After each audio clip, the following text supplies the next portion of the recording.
My name is Gavin Evans, and this is my review of the Autopsy of Jane Doe. And let's just begin by talking about the cast. And I really like Emil Hirsch. I thought he did a great job in Speed Racer, in Killer Joe, in The Girl Next Door, in Freaks.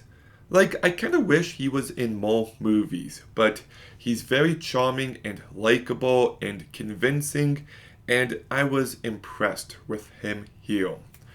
We then got Brian Cox, who has he been in any other horror movies besides Manhunter and The Ring?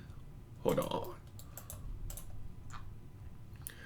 Okay, he was in Red Eye, which doesn't count. He was in Zodiac, which doesn't count. He Trick or Treat. I forgot about that one. He was in. Yeah, not really much else in terms of scary movies, but I really like seeing him in a scary movie.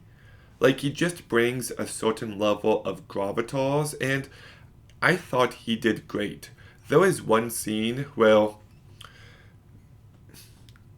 I don't want to give it away, but it involves a cat, and I was surprised with how great he was in that moment.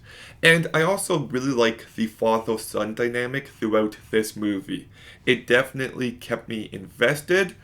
We then got Ophelia Lovely Bond, who is so charming and just such a delightful presence. I kind of wish she was in the movie more, but she still makes the most of her minimal screen time. We have to talk about Owen Kelly because she plays Jane Doe. So all she does in this movie is lies down and looks dead. And it sounds like an easy performance, but I'm not sure it would be. Like, she has to have master breathing techniques and to lie so perfectly still. I know it's really weird to say, but this entire movie relies on her performance, and she knocked it out of the park. And she just lies there the entire time, but I still stand by everything I just said. And Michael McElton as the sheriff? Was he a sheriff or was he just a cop? Sheriff Sheldon Bulk. He did a really good job. There are some lines of dialogue he has at the end of this movie which just add real emotional weight. So, yeah, the movie is well acted, and it is a movie of two halves. The first half is the autopsy of Jane Doe, and this stuff is perfection. Just watching these people perform an autopsy, trying to uncover the cause of death, I was 100% locked in. I was so engrossed, and you have smart people talking about stuff they know about. And I also love how gross it was. And we need more autopsy horror movies. Like, there's this one, Pathology, the beginning of Saw 4, but we need more. So, the first half, the autopsy, excellent.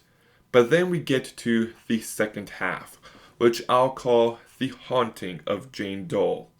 And this is when the movie turns a bit more generic, but it still has a creepy atmosphere, and it does have some effective skills.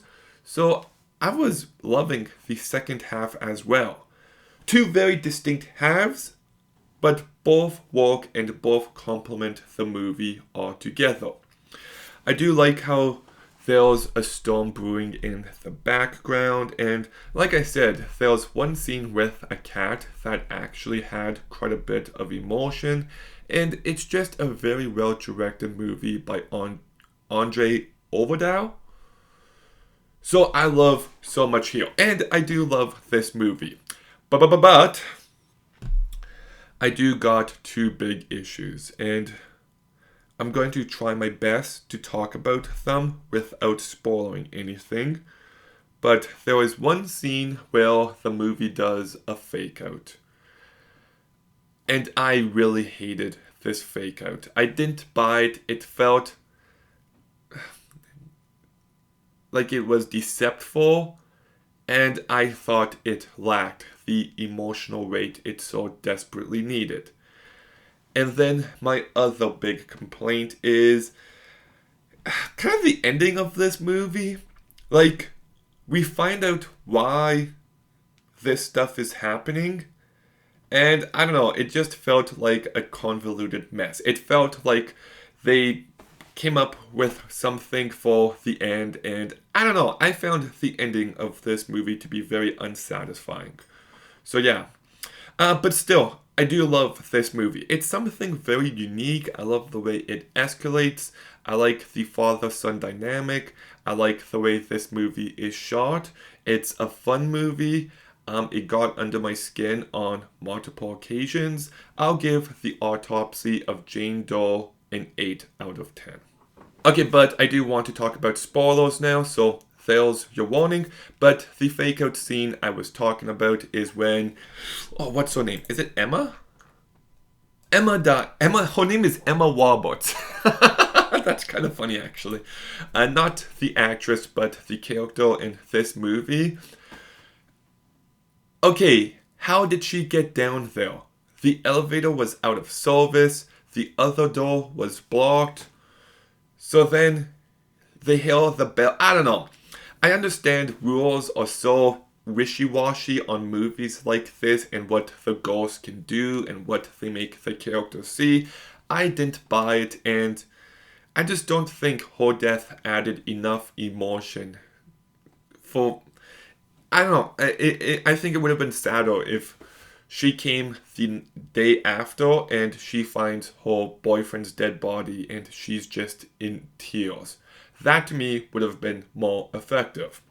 My other big issue is, okay, so they find out that she was an innocent woman killed in the Salem witch trials, but right before she died, she turned into an actual witch, and she wants everyone to suffer like she did. I don't buy it. It feels very generic, and yeah, I really don't like that ending, and yeah, no, that's stupid. And also, like, when it's like, oh, she wants to do to them what they did to her, I feel like it would have been cool if, okay, Brian Cox gets his hands broken and his feet broken. And then, like, what if he was cut into, like, she was? And then you got the brain stuff, you know? That could have been a great, neat ending. But they didn't go as far as I would have liked. So, those are two big issues, but, man... The autopsy stuff is so engrossing, and it is a very freaky movie. I like the cast. I still love it. But have you seen The Autopsy of Jane Doe? What did you think? Let me know in the comments down below. Make sure you like, comment, subscribe. Stay tuned for more videos soon. And Gavin out.